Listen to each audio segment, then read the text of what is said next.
Alrighty guys, what's happening? It's Zach from Zach and Corey. Long time no see. Oh, we got the old 2022 Canam Ryker. I'm just gonna do like a kind of quick, very quick review. Not really a review, I don't know. I'm just gonna let you guys know what my experience with owning this Canam Ryker has been.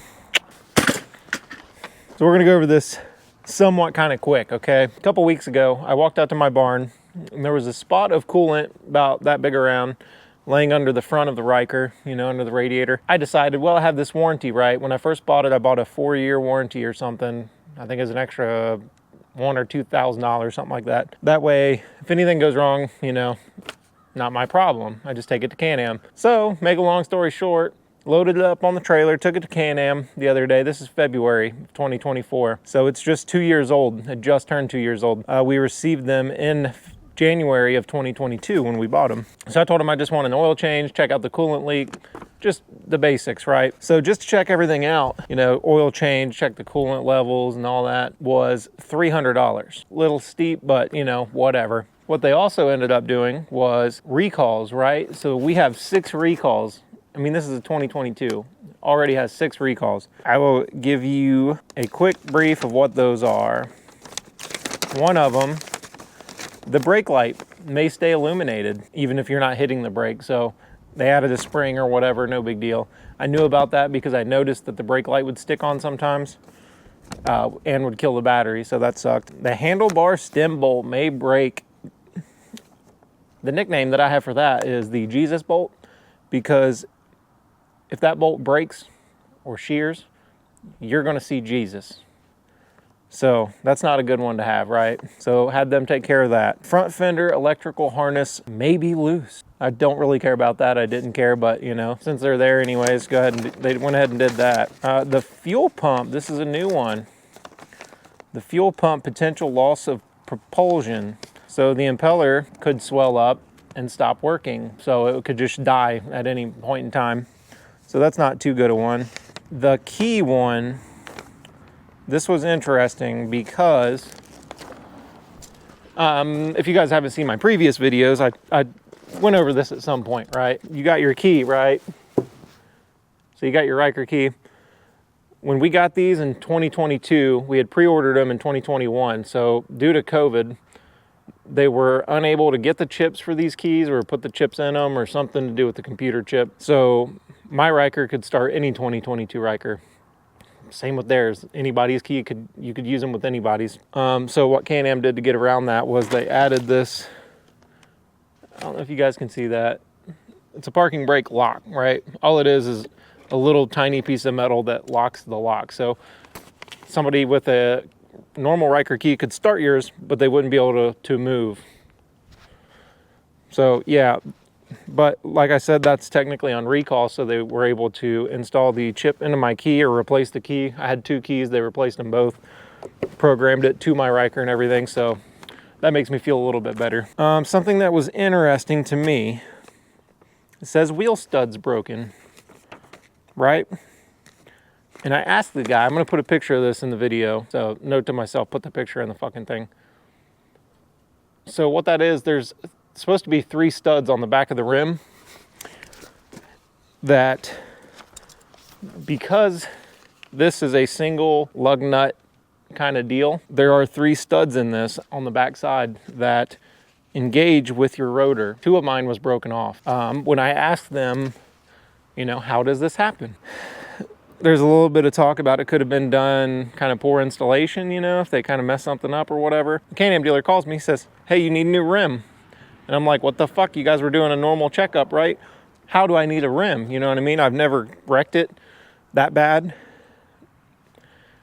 Never, you know, beat or abused it, really. I mean, we rode around in snow and we did hit that ditch and that tree. There was the tree and then there was the bush, but you know, that's all besides the point, right? That's not my fault. Like, you should have built it better. Like, need I remind you, this is a rally edition. It's kind of supposed to be made to rally some shit. You know what I'm saying? So anyways, the new rim was going to be $348, $368, something like that.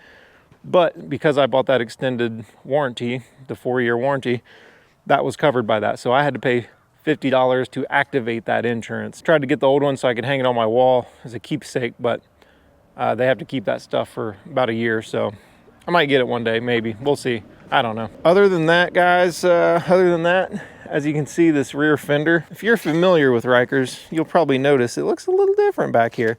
This looks a little shorter, like maybe it used to come up to there. Yeah, it's because I cut it off. So what had happened,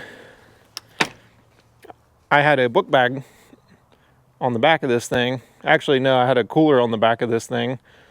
The cooler got lodged up between the fender and the wheel, and it rubbed a big hole in it, and it looked horrible, so I just chopped it off and went along from there. Other than that, with the coolant leak, what had happened, they said that the coolant could have started to freeze and cause an overpressurization in the system. And they said that these are designed that if that happens, it will come out the overflow tank, out the cap. I kind of believe them on that because, not gonna lie, I might have tested the coolant. I might have tested the coolant before I took it in. And I'm not sure if, we'll see if you guys have ever used them, but those antifreeze testers, right? You suck up the coolant, it's got a ball on the end, and it's got a little gauge, and it tells you if it's good for 0-degree temperatures or minus 36 degrees. I think in this part of Ohio, we were supposed to use coolant that is rated for minus 32 or 36, something like that. Either way, mine was only good till minus 6, and I think it did get down to minus 6 one night, so I think it probably did start to freeze the coolant, and that's probably what happened there. In my opinion, my personal opinion, Rykers are fun. They're really cool. It's a lot more fun if you have more than one person with the Ryker. Me just riding around by myself, like, it's cool, it's fun, I don't know, it's okay, but there is a lot better things that I'd rather spend $13,000 or $15,000 on, right? If you're watching this video, I'm sure you're already in the market for one. So I'm not gonna try to talk you out of it. You'll either figure it out or you won't. You know what I'm saying? But if you're in the market for one, let me know, give me a shout, because maybe I'll sell you this one cheap. So anyways, grand total.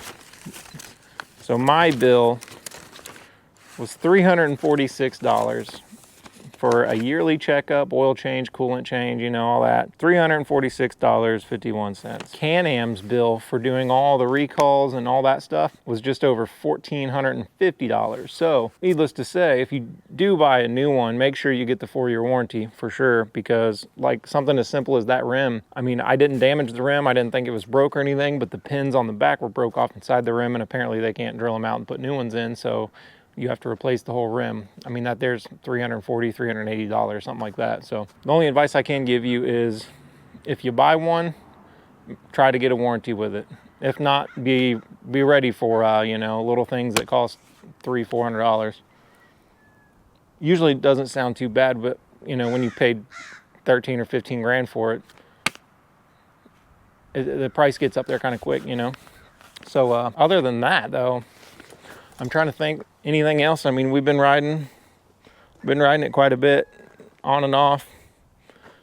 No real issues, problems, other than all the stuff I just mentioned. That's pretty much all I got. So thank you guys for watching. Make sure you smash the sub button and check out the new merch we got on Zach and Corey. Boom. We got that tax time, don't forget, baby. It is tax time, so make sure you guys do your taxes. Check out zachandcorey.com and smash the subscribe button. Thanks for watching, guys. We greatly appreciate it. I'll see ya.